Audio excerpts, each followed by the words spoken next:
Another edition of the People's Choice here on WCEG Talk Radio, the Worldwide Community Empowerment Network. Ladies and gentlemen, it is your host, Joe Flint, all one word, like a tribe called Quest. We thank you so very much for joining us this evening on this special edition of the People's Choice, as we have an opportunity to interview one of the most astute gentlemen that I have come in contact with over the past year or so. Out of Carroll County. There's a lot of folks that you'll run into there, but not everybody wears a bow tie and looks as good as Judge Smith does. And ladies and gentlemen, I want to welcome at this time Judge Nathaniel Smith here on the People's Choice. Good afternoon, sir. How are you? Good evening. Thank you for having me. Good evening. Thank you so very much for being here. We appreciate you taking the invitation and the time to join us here so that the audience can know better who you are and where you're from. I had the opportunity to go over your bio, and I was astonished to learn, after all this time, nearly 2 years of knowing you, that you are a pastor. I don't know how that just slipped under the rug, that I didn't know. On top of all the accolades of legal, you understand biblical law as well. We thank you so much for that. But at this time, Judge, I would very much like for you to just take this moment, if you will, to introduce yourself so that the people, our listeners, and the constituents of Carroll County can know who you are and what specifically you're running for in your platform. Okay, as you were saying, you know, I'm here in Carroll County, and in terms of me and my work, I do serve as a pastor, but I'm the current sitting Chief Magistrate Court Judge here in Carroll County. And of course, we stretch all the way from Temple down to Whitesburg and from Villa Rica over to Bowden, right at the line there to Alabama. And I'm up for election beginning, actually, early voting started today. And that's going to continue on until May 17th, with the election day being May 21st. Who I am is I'm a husband and father, and I'm a servant. More than anything, I'm a servant, and I seek to serve. That's because that's how I try to live my life. And my Heavenly Father, that's how is what He has instilled in me as a pastor and as a servant, of course. God says, love yourself, love your neighbors like you love yourself. So in my living my life and being a judge, I always try to treat people like they're my neighbors. And quite often I start court with a statement that, hey, we're all neighbors and we need to get along and try to get through the calendar today. So that is me in a nutshell, because sometimes I see cases where people are neighbors and they don't get along. And Right. we always want to try to get along and love our neighbors like we love ourselves, and just try to help people. And that's what I'm all about, trying to help people. And I tell people all the time, hey, I'll help you catch your dog, I'll help you catch your cow, put up your fence, and even hang a ceiling fan. And I always want to try to help people, and good, bad, or indifferent. I also expect people to help me, because I'm just like you're my neighbor, I'm your neighbor, and we all just need to look out for each other and do the right thing. Well, I appreciate that introduction. And ladies and gentlemen, just in case you were wondering where Carroll County is or where it was located, the fact that he said that he'll help you catch a cow lets you know that Carroll County is just a little ways out there in the rural part of West Georgia, if in fact somebody has to catch a runaway cow. But again, we thank you so much for joining us. So we're going to just get right into it, Judge Smith. Again, you know, we are in some pivotal times here in our nation, and more often than never, let's just be honest, most people don't understand or know the role of judges. You know, they look at a judge as someone who, you know, dishes out sentences and things of this nature, not realizing that they are partly and a great part of ensuring that the law is held and upheld in, you know, your respective city, county, and or state. And so that the listeners will understand, what does a chief magistrate judge do? Well, as the Chief Magistrate Court Judge, I have a staff of 7 people, and I want to say I have 4 associate magistrates, but I will tell you one of our associate magistrate court judges passed away about a month or so ago. So we're down to 3 associate magistrate court judges, and hopefully after this election we will work on getting that position filled. Our prayers with his family or their family. Yes, I do supervise the staff here. We run an enormous caseload. We have most people associate magistrate court with criminal cases and warrants and things like that. But we do so much more. We do civil claims at $15,000 or less. We handle all the ordinance violations throughout the entire county. You mentioned cows. We're Carroll County. We have a large agricultural out in the county area up in actually just throughout the entire county, going down from Whitesburg all the way District 5 and along, going over to Bowden. We have a large quantity of cows, and we even have people that have goats and sheep and chickens, and uh, so we have a thriving rural farming community, but we also have a large industry in terms of Southwire and Tanner Medical, things Correct. like that. So, but I will tell you, in our ordinance cases, sometimes people don't understand that, people talk about dogs and chickens and cows and things like that. And we see a lot of those cases in our ordinance cases, people burning trash and people not keeping their property up.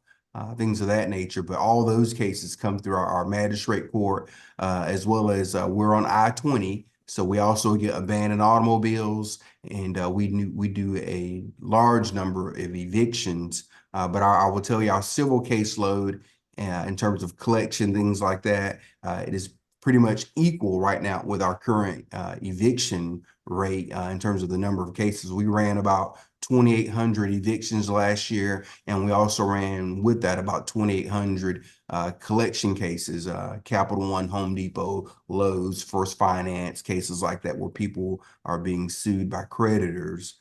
But we also, again, we have the ordinance cases, garnishments, personal property foreclosure, which is basic where you've gone in and rented some furniture, or you purchased an automobile, and that those items that you fail to make it on the note. We do personal property foreclosures, which allows the creditor to go in and repossess those items, televisions, refrigerators, couches, things of that nature. But we handle all those cases as well. What would you say is the biggest challenge in serving this role as chief magistrate? Biggest challenge. Wow. It's just managing it. It is a lot in terms of we have, of course, modifications and changes in the law as they occur. And I also have the staff along with that. And I will tell you, me personally as a judge, is that I want to help everybody I can possibly help, not Right. just as a judge, but just as a person. Quite often people come to court and they have things that they have to wrestle with and deal with, and they have no idea sometimes on how to fix it. Right. As a judge, or just a person who's been involved with accountability courts and things like that, I'm extremely familiar with a lot of different sciences and different things in terms of therapies and providers who can provide assistance to people. And I will tell you, quite often in cases, even in eviction case or a criminal case, someone will say, "Well, Judge, this is what happened. I did this or I didn't do that, but I'm trying to make it right. I'm trying to work on it. I'm not really quite sure what to do." And quite often, because of my experience with that, I'm able to say, "Well, you know what? I'm not going to order you to do this, but you can make this call to this particular resource and they may be able to help you." Right. And just have that information, knowing what type of providers and things that can help them. We don't have any accountability courts situation tied to the magistrate court, but there are a number of resources in the community to help people with different things. And again, quite often I see it in our criminal cases with just first appearance hearings and things like that for domestic violence and things like that, to get people to understand that, hey, you can go over here and do this domestic violence intervention program. And sometimes I'll order people to get involved with the domestic violence intervention program. But Right. also people with grief counseling, more recognition, and just different types of services that are out there that can help people sort of help themselves. Because Right. people realize sometimes they've got caught up with something and they don't know how to deal with it. So tell me, as far as crime is concerned, in from your spectrum, um, would you say that since serving as a magistrate judge or just serving as a judge, have you seen an increase or a decrease, and how much does your role play in part to the numbers? Well, I will tell you, I think it has a bearing because I used to prosecute in a juvenile court. I was appointed as a special prosecutor. Did some work in Fayette County, Coweta County, and also down in Meriwether County. I've run a juvenile court program here in Carroll County for years, and I will tell you, having done that, I'm very familiar with things that work, things that don't work, and again, Right. things that are going on in the community where I can say to someone that, hey, why don't you give Pastor Dorch a call? He's got a mentoring program that he's been Right. working on because I have had young people in court. When I say young, I mean I'm speaking people 28 and down who are Our age, people in yes our age bracket. Yes, yes. grappling with yeah exactly yeah. People that are grappling with new parenthood or grief, and they need someone, again, we have a lot of uh, young men who don't have fathers at home, and they're looking for someone to say, hey, man, I don't know what I'm doing. Right. And they need some help. So I've made a lot of time where I've said, hey, you know what? You go see Pastor Dorch, or you go see Pastor Flint, or Pastor Collins out in Bowden, and just get an idea of where they're located. Go see Pastor Steve over at Tabernacle. Or even just hook them up with someone that may serve as a mentor who may Right. work, over at Southwire or Tanner, someone who can sort of take them under the wing and give, go call, Mike Jones and, tell him I told you, give him a call. Maybe y'all can go fishing and talk about some of this.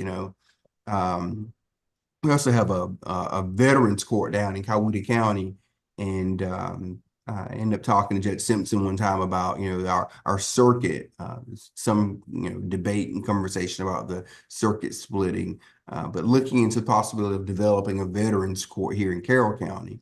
But Okay. again, a lot of times as a citizen, when you go into court, and your idea of what's going to happen to you when you go into court, what kind of things are going to be said, what kind of things are done. I Right. will tell you, I'm in a position that I really want to give you justice in a community sense. Justice means so many things to a lot of different people. And I've heard some people that have said, oh, defendants don't want justice. And I'll tell you, I worked as a public defender for a while, and defendants do want justice. Yes. I've had people say, hey, I did this and I did this. Oh, but I didn't do that, Right. and that means something. And again, some of it is, hey, I'm willing to face the consequences of what I've done, but I don't really know what to do to get ahead of it, to get past it. And Right. as a judge, I stress on sort of I want to treat every person as an individual, and that each individual is a neighbor, and I want to Right. address them as a neighbor, even if they did the most horrific thing in the world. We can still treat them humanely and say, hey, Correct. you did this or you didn't do it or whatever, but there are consequences for it, and still treat them as a human being.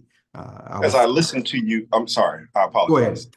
Oh, As I I was listen just to you, one of the things that I hear, or at least my ears are ringing, of rehabilitation.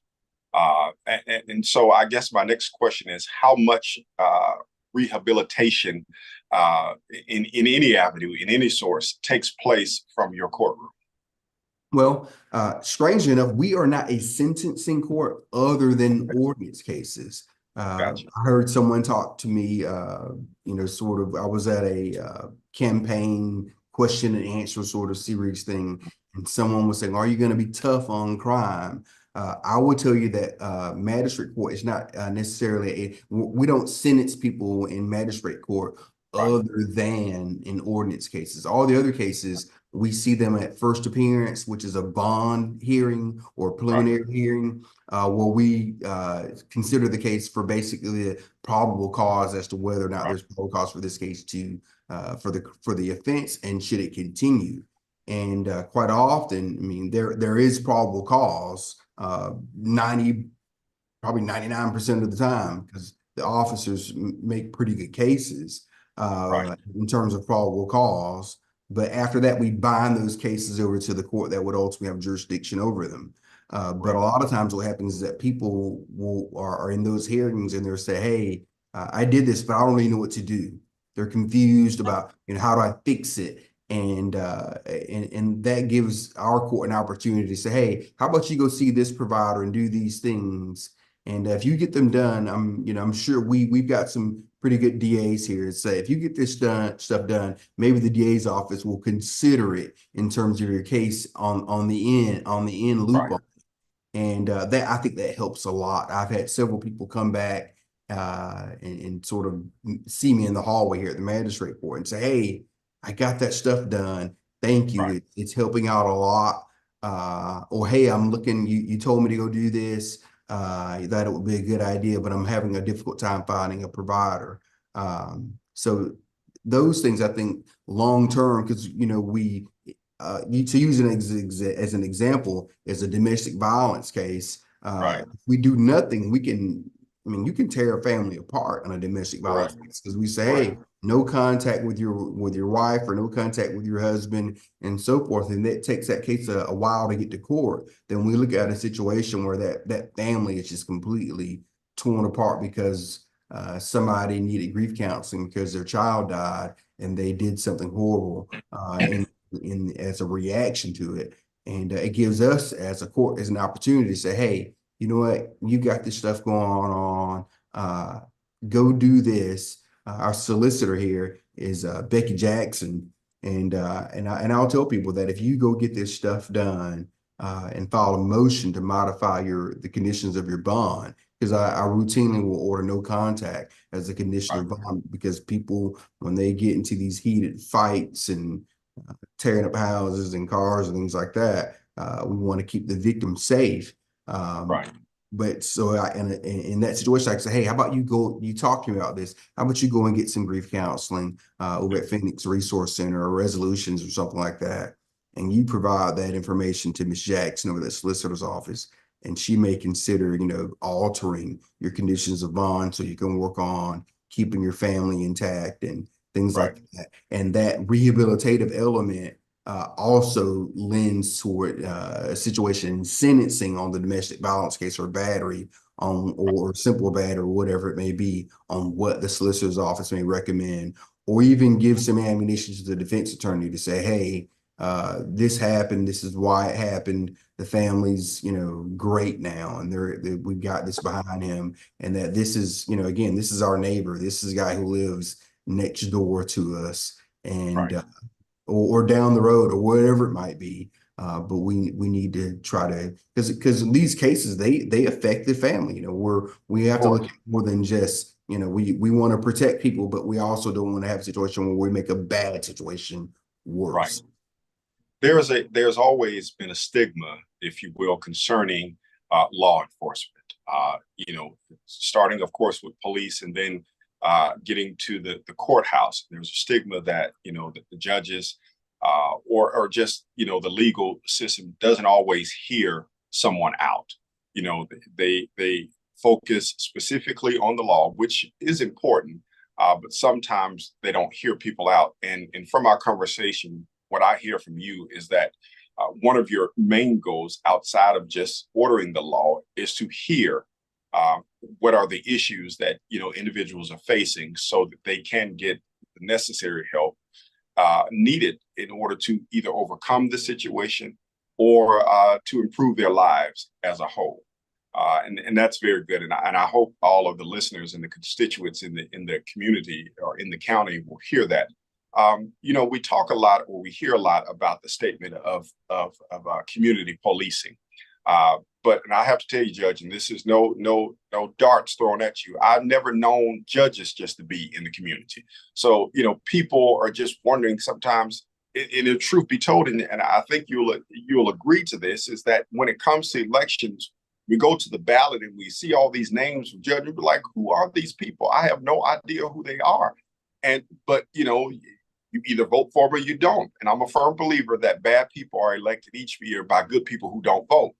But a lot of times people just don't know who these judges are unless you have been in front of one, or you know someone that's been in front of them. And so I'm not saying that you don't, but is there such a thing of making the judge? It's almost like sometimes the judges are hid until it's time for the election.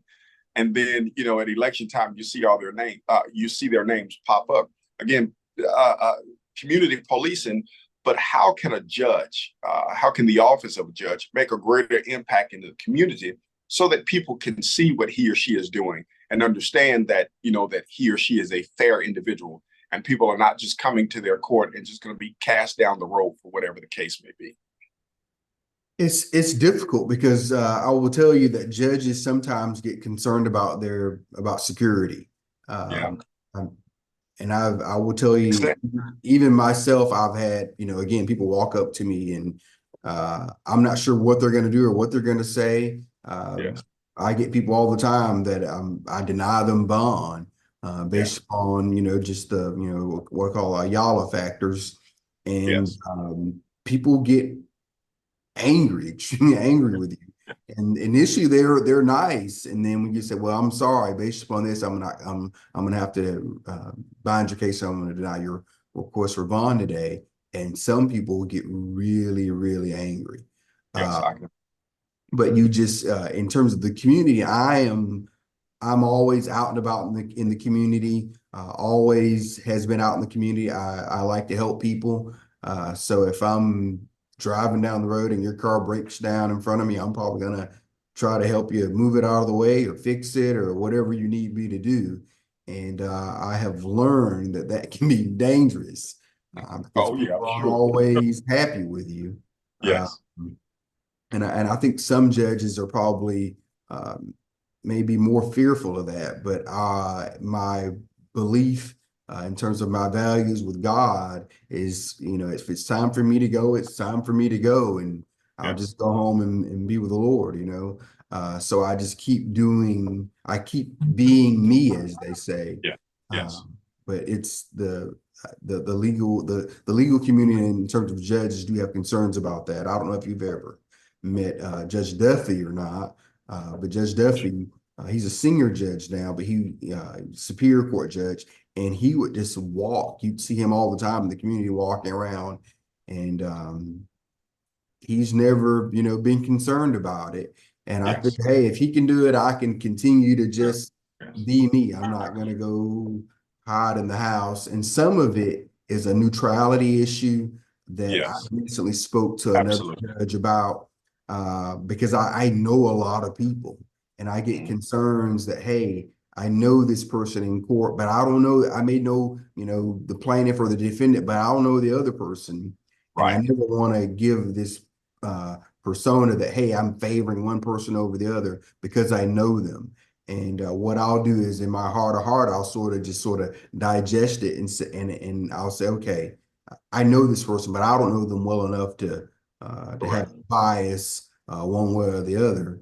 And in Right. some cases, when I have some sort of attachment to a person because I've known them for so long, and I've had dinner and been at their house and things like that, I'll say, hey, I'm going to recuse myself from this case because I know Mr. Jones or Miss Jones, and I've known them for 30 years, and if Right. you tell me they're lying, I'm going to have a hard time believing that they're not, Right.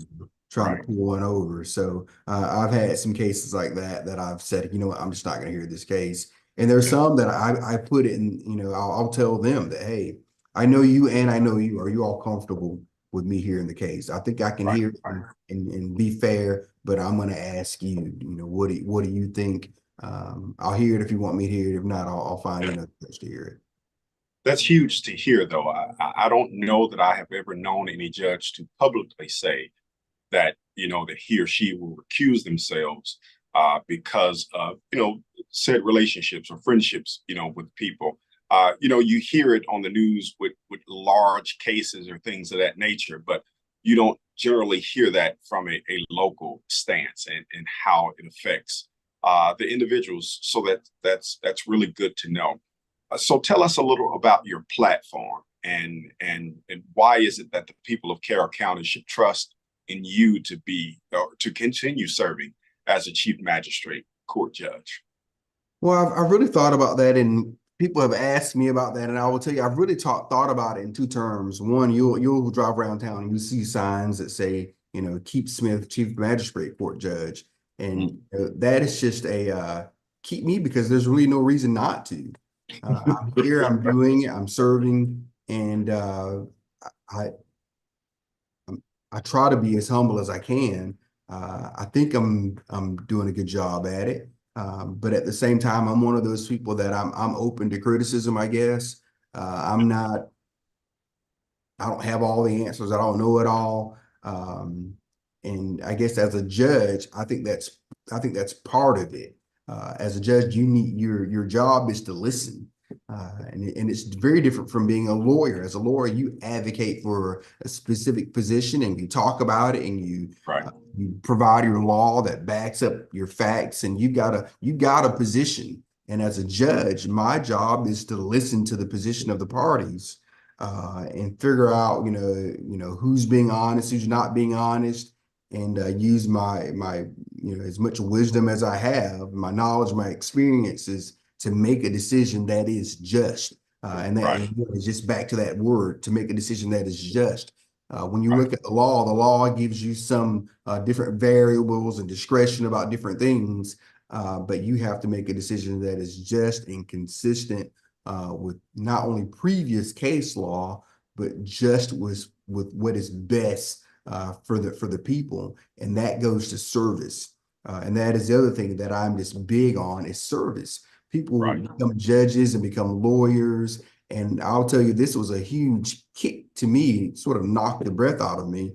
I had grown up in this thought of my process and this thought about people being lawyers because they wanted to help people. There's this Bible verse from Philippians 4:8. I just love this verse. But it says, finally, brothers and sisters, whatever is true, whatever is noble, whatever is right, whatever is pure, what is lovely. And I always just sort of, and it says, in the end, it goes on, it says, think about such things, And when I was younger and I kept trying to figure out what was I going to be when I grew up, And as a kid, I thought as a kid, I was like, when I grew up, I'm going to be a tractor trailer driver because I was in love with that, a movie about these tractor trailer drivers, my brother and I. And then I got older. I was like, I don't really want to be a tractor trailer driver. I want to help people. And then I had a mentor who was, he was a banker. And I wanted to be a banker because he was a banker.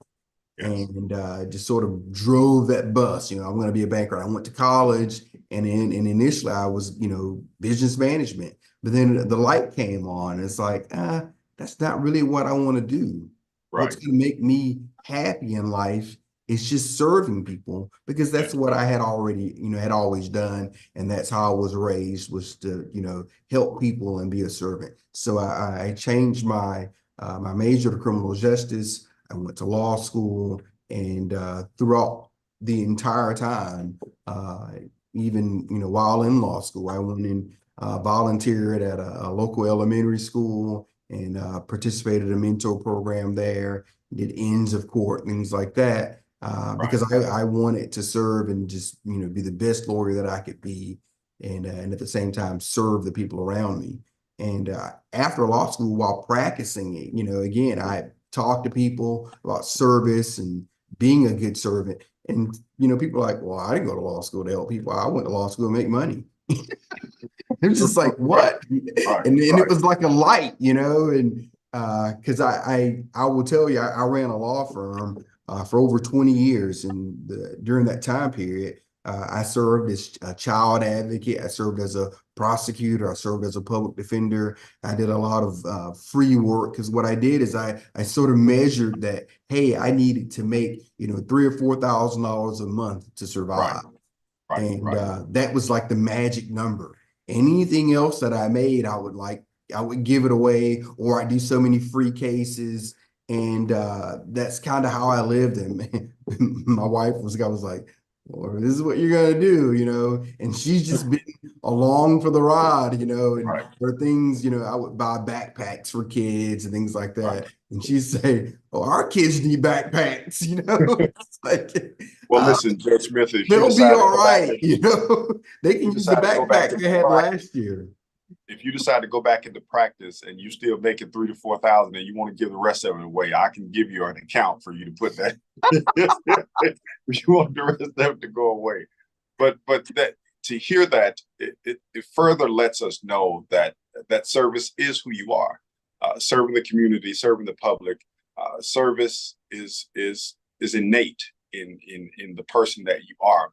I want to know from a spiritual stance, do you ever find it difficult knowing and understanding, our Bible and understanding the Lord and understanding Christ? Do you ever find it difficult to apply your biblical beliefs to your legal beliefs, or vice versa? Do you ever find it difficult dealing with your legal beliefs based on your biblical beliefs? Now, you're very astute, man. So I know that you understand the difference between, law and biblical, and you have to follow the rules of the law. But do you ever find the difficulty in that?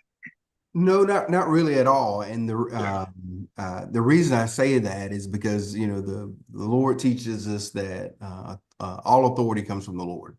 Yes. Since if you apply that principle that all authority comes from the Lord, that includes the law. Yes. We have laws. I mean, there are laws that people will disagree with, uh, but God knows about that law, and that Right. law would have not come to be but for the Lord. Some people will Right. say, talk about the devil and things like that. And well, the devil can't do anything God didn't allow him to do. Come on, somebody. you know, uh, Yes. I think sometimes people give the devil more credit than Far too he much. deserves. Far too much. I mean, the best example of that is um, Job. Job. Yes. Uh, Yes. the devil went and tinkered with his life and all that, but we got to always remember that the devil always went back to God and said, "Hey, Every time. Yes. yeah, and the Bible is just riddled with things like that. Correct. Jesus sending the Jesus and the swine going off into the river. Is it Right. the time? And we got to always keep that in mind that the devil is not in control. He God. has no power. So when we have problems with the law, that is us. But God is in control of that law, and He can change it, modify it, tweak it, turn it, whatever He wants to do with it, God Right. can do. And we have to remove the fears that we get. We get scared, and we worry about things. But we always remember that God is in control, and He purges.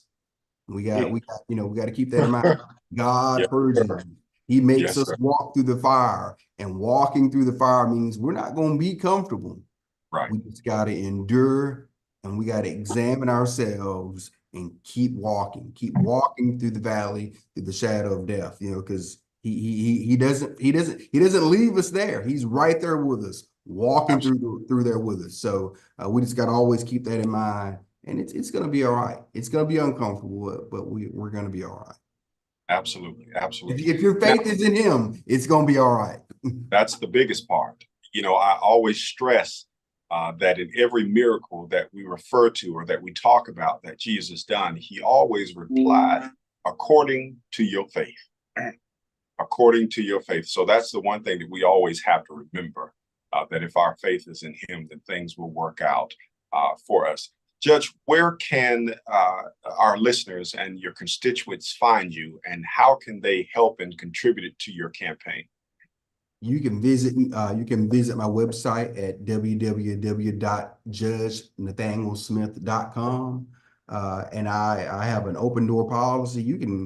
I can't talk to you about a specific case, but if you got something going on that you're looking for a referral for something or a resource, be glad to help you. If you want to talk to me about my campaign, if you just want to go to church or go fishing, I live here, I shop here. by here. I just, I'm Carrollton all the time. So you can call. You can reach me at 678-787-3433. Again, I can't talk to you about a specific case. Um, but if you're going through something, you need somebody to pray with you, I'll pray with you. I won't pray with you from the bench, but if you need me, I'll pray with you. We can Yeah. have a cup of coffee. Let me ask this question before we go.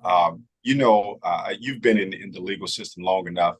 And so you remember a time when the Ten Commandments hung within the courtroom. You remember a time when people would actually pray in the courtroom. And maybe even there was, I think you would find the Christian flag sometimes in the courtroom. Do you have, and I don't know if you really can answer this question, but do you have any thoughts about why we no longer have those types of things in the courtroom? Well, I mean, there has been this move to take God out of everything, you know. You look at some of this new money, and then having God we trust on it anymore. Oh, that's correct. Yes. Yes. But you can take God off the building, but he still owns it. Absolutely. Absolutely. That's the best answer right there. That's the best answer right there. He's there. He's still there. Yeah, he's I think everywhere. absolutely, absolutely. I think that we will both agree that there was a time in which, or to your point, that we live in the time, I should say, that they are constantly trying to remove his name and his presence, but he is omnipresent, and there's nothing that anybody can do to remove that. Judge Smith, I can't say thank you enough for joining us this evening. But before we go, I want to give you the opportunity to give your stump speech, or what it is you want the constituents to know, so that they can know to look to you. I wanted to get down in the nitty gritty with you, but I think it was more important for people just to know the person. And in doing so, they can make fair judgments from there. And if I lived in Carroll County, I definitely would vote for you. I'm gonna just tell you that right now. Can I vote as the pastor of New Hope for you? But please, your stump speech. Well, the nutshell, just to close out, you're my neighbor and I love you. I need your support. I need your help. I want you to go out and vote for me. Some people will say, "Oh, I'm not going to worry about it. He's got this." I, Yes, I need you. I need you. Just like you need somebody sometimes, and I want to do my best to be there for you. And right now, I need you, and I want you to be there for me. I'm your neighbor. Vote for me.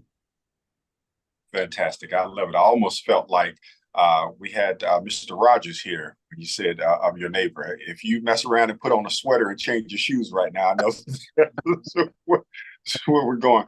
Please, if you will, give us the early election dates again and the date to actually vote. Yes, early voting began today. It will close out early voting on May 17th. The election day will be May 21st of this year. And whether you go in and get a Republican ballot or a Democrat ballot or independent or nonpartisan, no matter which ballot you get, you will, if you scroll down through there, you will see my name on there. And I want you to vote for me. Nathaniel Smith, Chief Magistrate Court Judge. Absolutely. And thank you for bringing that up. Ladies and gentlemen, I need you to know that judges are on the nonpartisan. They are nonpartisan when it comes to party politics. And so you will always find their names listed there. As Judge Smith said, no matter what party you choose, you will still find his name there. And if you be so kind as to bless him with your vote, that'll make all the difference, not only for him, but the community of Carroll County and all those that call him friend and neighbor. Judge Smith, I want to thank you so very much for joining us here on WCEG Talk Radio, here on the People's Choice. Are there any parting words that you would like to say? This is a difficult one, but I'll say it. For all of you that love the Lord, pray for me. Pray for me. Absolutely. Absolutely. I covet your prayers, and that means a lot to me. I take my job very, very seriously, and every person that comes before me, I'm trying my best to feel their pain and feel what they're going through, and it weighs on me. Yes. And good, bad, or indifferent. Some people will say, well, that's not good for you. It's stress on you and so forth. But that's the way God made me. And I covet your prayers. So pray for me and vote for me. Thank you so very much. Ladies and gentlemen, just so you know that this show has been archived on YouTube.